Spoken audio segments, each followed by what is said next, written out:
किसी नगरी में एक युवक रहा करता था। वह युवक बहुत ही शर्मीला था। वह इतना शर्मीला था कि जब भी उसके सामने कोई नया व्यक्ति आ खड़ा होता तो वह उससे बात तक नहीं करता था। यहां तक कि जिन्हें वह जानता था, पहचानता था, उनसे भी बात करने में उसे बहुत शर्माया करता था। वह उनसे भी ठीक से बात नहीं कर पाता था और अपनी इस समस्या के कारण वह खुद ही बहुत परेशान रहता था, क्योंकि वह अपने जीवन में कुछ कर ही नहीं पा रहा था। धीरे धीरे समय बीतता गया और समय बीतने के साथ साथ उस युवक की शर्माने की आदत भी बढ़ती चली गई, जिसके कारण वह अत्यधिक निराश रहने लगा, परेशान रहने लगा, चिंतित रहने लगा। उसे यह समझ नहीं आ रहा था कि वह अपनी इस समस्या से किस तरह से छुटकारा पाए।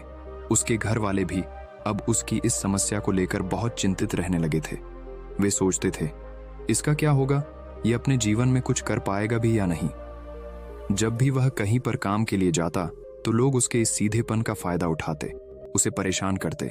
वह कुछ ज्यादा कह नहीं पाता था, जिसके कारण उसे कोई कुछ भी कह देता और वहां से चला जाता है। इन्हीं सब कारणों की वजह से उसका मन कहीं भी किसी भी काम में नहीं लगता। वह हर काम को कुछ ही दिनों में छोड़ दिया करता। उसके मन में बहुत कुछ चल रहा था। उसके मन में विचारों के तूफान उठ रहे थे। वह सबसे बहुत कुछ कहना चाहता था, लेकिन अपनी इस आदत के कारण वह किसी से कुछ नहीं कह पा रहा था।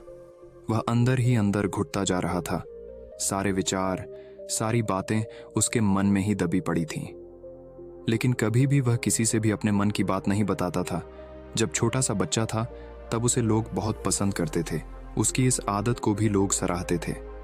लेकिन इसी आदत की वजह से जब वह बड़ा हो गया, युवा हो गया, तो इसी आदत के कारण उसे अपना जीवन जीने में भी अत्यधिक परेशानियां उठानी पड़ रही थीं और वह युवक भी अपनी इस गलती के कारण बहुत परेशान रहता। अपनी इस एक आदत से छुटकारा पाना चाहता था। वह चाहता था कि वह लोगों से अपने मन की बात खुलकर कह पाए। जो कुछ करना चाहता है, जो कुछ कहना चाहता है, वह सबसे वह खुलकर कह सके, कर सके। लेकिन जब भी कोई दूसरा उसके सामने आता तो उसकी जुबान मानो खुलती ही नहीं। यहाँ तक कि वह अपने माता पिता के सामने भी ठीक से बात नहीं कर पाता था। केवल उसके कुछ मित्र थे जिनसे वह अपने मन की बात कर पाता था। जब भी वह किसी बात का जवाब देता तो लोग उसकी हंसी उड़ाते थे, उसका मजाक बनाते। लोग कहते हैं कि आज तो तेरे मुंह में भी जबान आ गई है। यह समस्या दिन ब दिन बढ़ती चली जा रही थी और इस समस्या के कारण अब उसके पिता भी अत्यधिक चिंतित रहने लगे थे। वह चाहते थे कि उनका बेटा भी दूसरों के सामने अपने मन की बात रख सके। लेकिन एक दिन जब अपने उस बेटे को दूसरों के सामने शर्मिंदा होता हुआ देख रहे थे, तभी उन्हें बहुत क्रोध आया और वह अपने बेटे को खरी खोटी सुनाने लगे। उन्होंने उसे इतना डांट दिया कि वह युवा लड़का अत्यधिक क्रोधित हो गया और वहां से बिना कुछ कहे वहां से चला गया। शाम हो चुकी थी और अब तक उनका बेटा घर नहीं लौटा था। माता और पिता दोनों बड़े ही चिंतित थे। वे अपने बेटे को वापस घर पर देखना चाहते थे, लेकिन युवा लड़का तो भागते भागते पहाड़ की चोटी पर जा पहुंचा था। वह वहां से नीचे की ओर झांक रहा था और ईश्वर से कह रहा था, हे भगवान, आपने मुझे ऐसा क्यों बनाया? लोग मेरा मजाक उड़ाते हैं, लोग मेरी हंसी उड़ाते हैं। जब मैं इस दुनिया में अपने मन की बात रख ही नहीं सकता, मैं किसी से कुछ कह ही नहीं सकता, तो फिर मैं इस जीवन को जी कर क्या करूंगा? जब भी मैं किसी से कुछ कहने की कोशिश करता हूं तो लोग मेरा मजाक बनाते हैं, मेरी हंसी उड़ाते हैं, यहां तक कि वह मुझसे कुछ भी कहकर चले जाते हैं और मैं उनका जवाब नहीं दे पाता। ऐसा जीवन जीकर मुझे क्या मिलेगा? इसलिए मैं तेरे पास आ रहा हूं। इतना कहकर जैसे ही वह युवक कूदने की तैयारी कर रहा था कि तभी पीछे से आवाज सुनाई पड़ी, बेटा, जान देना तो बहुत आसान है, लेकिन इस जान को तुम वापस नहीं पा सकोगे। जैसे ही ये आवाज उसके कानों में पड़ी, वह पीछे मुड़कर देखने लगा। उसने जैसे ही पीछे मुड़कर देखा, उसने पाया कि एक बौद्ध भिक्षु उसके पीछे खड़े हैं। उन्हें देखकर वह डर सा गया और अपने कदम पीछे खींच ली और चुपचाप वहां पर खड़ा हो गया। अपनी आदत के कारण वह उनसे कुछ कह नहीं पा रहा था। तभी बौद्ध भिक्षु उस युवक से कहते हैं, बेटा, क्या बात है? आखिर तुम यहां पर क्या कर रहे हो और तुम अपने इस जीवन को क्यों समाप्त करना चाहते हो? ये अनमोल जीवन बहुत कम लोगों को नसीब होता है और तुम्हें यह जीवन व्यर्थ लगता है। इस पर वह युवक कहता है, नहीं नहीं, कुछ नहीं, मैं तो बस यहां पर खड़ा होकर देख रहा था। तभी बौद्ध भिक्षु उस युवक से कहते हैं, बेटा, मैं जानता हूं कि तुम यहां पर क्या करने आए थे। तुम मुझसे कुछ नहीं छुपा सकते, लेकिन मैं चाहता हूं कि तुम अपनी समस्या मुझसे खुद बताओ। तभी मैं उसका समाधान तुम्हें बता पाऊंगा। यदि तुम चाहते हो कि कोई तुम्हारी मदद करे तो उसके लिए पहले तुम्हें ही आगे बढ़ना होगा। यदि तुम चाहते हो कि मैं तुम्हारी समस्या का समाधान करूं तो तुम्हें मुझे अपनी समस्या बतानी होगी, वरना मैं कुछ नहीं कर सकूंगा।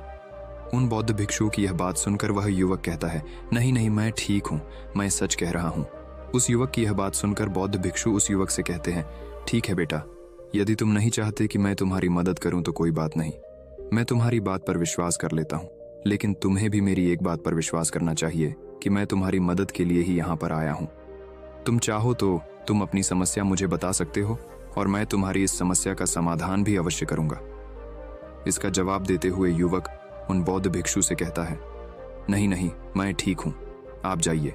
इस पर वह बौद्ध भिक्षु उस युवक से कहते हैं, ठीक है बेटा, यदि तुम चाहते हो कि मैं यहां से चला जाऊं तो मैं यहां से चला जाता हूं, लेकिन मेरी एक बात याद रखना, मेरे जाने के बाद मैं तुम्हारी कोई मदद नहीं कर पाऊंगा और हो सकता है कि तुम्हारी मदद के लिए कोई और आगे भी ना आए। इतना कहकर बौद्ध भिक्षु पीछे की ओर मुड़े और अपने मार्ग में आगे बढ़ने लगे।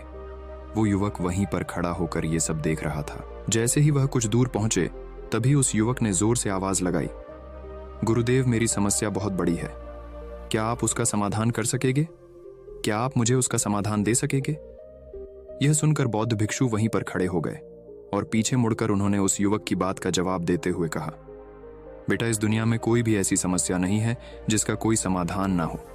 यदि तुम मुझे अपनी समस्या बताओगे तो मैं उसका समाधान अवश्य करूंगा। तभी वह युवक उन बौद्ध भिक्षु से अपनी समस्या बताते हुए कहता है, गुरुवर, मेरी एक बहुत बड़ी समस्या है कि मैं शर्मिला हूं, जिसके कारण मैं किसी से कोई बात नहीं कर पाता। यहां तक कि मैं अपने मन की बात भी किसी को नहीं बता पाता। जब भी मैं किसी से बात करने की कोशिश करता हूं तो लोग मेरा मजाक उड़ाते हैं, मेरी हंसी उड़ाते हैं।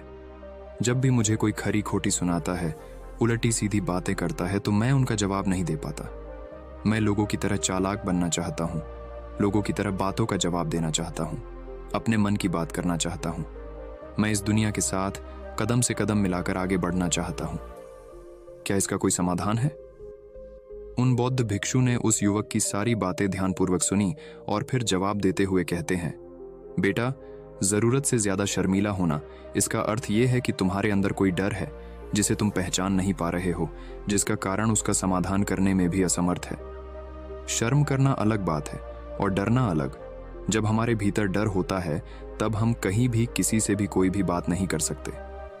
हमें चारों तरफ केवल डर ही नजर आता है और हम हर जगह से डरते ही रहते हैं। लेकिन इसे शर्माना नहीं कहते। शर्म तो बस एक हद तक तुम्हें चुप रख सकता है। फिर वह बौद्ध भिक्षु उस युवक से कहते हैं, बेटा, तुम सबसे अधिक किससे शर्माते हो? युवक इसका जवाब देते हुए कहता है, गुरुवर, मुझे अपने पिता से बात करने में बहुत शर्म आती है, मैं उनके सामने कुछ बोल ही नहीं पाता। तभी वह बौद्ध भिक्षु उस युवक से कहते हैं, अच्छा, तो ये बताओ, जब तुम अपने पिता से बात कर रहे होते हो या फिर बात करने का प्रयास करते हो तो तुम्हारे मन में कैसे ख्याल आते हैं? युवक इसका जवाब देते हुए कहता है, गुरुवर, जब भी मैं अपने पिता से बात करने का प्रयास करता हूं तो मुझे ऐसा लगता है कि मानो मेरे पिता अभी मुझे डांट देंगे, मुझ पर क्रोध करेंगे, मुझसे नाराज हो जाएंगे और कहीं ना कहीं मुझे यह भी लगता है कि मैं कुछ गलत बात ही करूंगा। यहां तक कि मेरे मन में ऐसे भी ख्याल आते हैं कि शायद मेरे पिता मुझसे प्यार ही नहीं करते। परंतु गुरुवर, आप कहते हैं कि शर्म अलग है और डरना अलग बात है, तो क्या कोई ऐसा उपाय है जिससे मुझे डर ही ना हो? क्या कोई ऐसा रास्ता है जिससे मेरे अंदर का यह डर पूरी तरह से समाप्त हो जाए? कृपा करके मुझे इस समस्या का समाधान बताइए। मुझे अपने इस डर से बाहर निकलना है। मुझे लोगों की तरह अपने इस जीवन को खुलकर जीना है। उस युवक की यह सारी बातें सुनकर बौद्ध भिक्षु उस युवक से कहते हैं, जाओ और अपने पिता से कहो कि मुझे कुछ काम करना है और उसके लिए मुझे आपसे कुछ धन चाहिए। यदि तुम उनसे धन मांगने में कामयाब हो गए तो मैं तुम्हें तुम्हारी समस्या का समाधान अवश्य बताऊंगा। वह युवक काफी घबरा गया। उसने उन गुरुवर से कहा, हे गुरुवर, मुझे यह कार्य न दीजिए, मैं उनसे कुछ नहीं कह पाता। उनके सामने तो मेरी बोलती तक बंद हो जाती है। मैं उनसे धन भला कैसे मांगूंगा?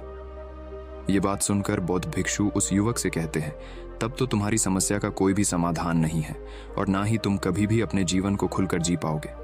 ये बात सुनकर युवक उन भिक्षुओं से कहता है, गुरुवर्ग, ऐसा ना कहे, कृपा करके मुझे कोई और कार्य बताइए। कोई ऐसा कार्य जिससे मेरे अंदर का डर पूरी तरह से समाप्त हो जाए। कोई ऐसा समाधान बताइए। इसका जवाब देते हुए वह बौद्ध भिक्षु उस युवक से कहते हैं, बेटा, यदि तुम्हें अपने अंदर के डर को समाप्त करना है तो पहले तुम्हें मेरा यह कार्य करना होगा जो मैंने तुम्हें कहा है। वह युवक घबराकर काफी देर सोच विचार करने के बाद पुन गुरुवर से कहता है, ठीक है, यदि आप चाहते हैं कि मैं इस कार्य को करूं तो मैं इसे करने का पूरा प्रयास करूंगा। इतना कहकर वह युवक अपने घर लौट जाता है। उसे देखकर उसके माता पिता बहुत खुश हो जाते हैं और वह युवक अपने पिता से डरते डरते कहता है, पिताजी, मुझे आपसे कुछ बात कहनी है। इस पर उसके पिता कहते हैं, बोलो क्या बात है। युवक आगे कहता है, पिताजी, मैं कुछ काम करना चाहता हूं और उसके लिए मुझे आपसे कुछ धन चाहिए। क्या आप मुझे कुछ धन दे सकते हैं? इतना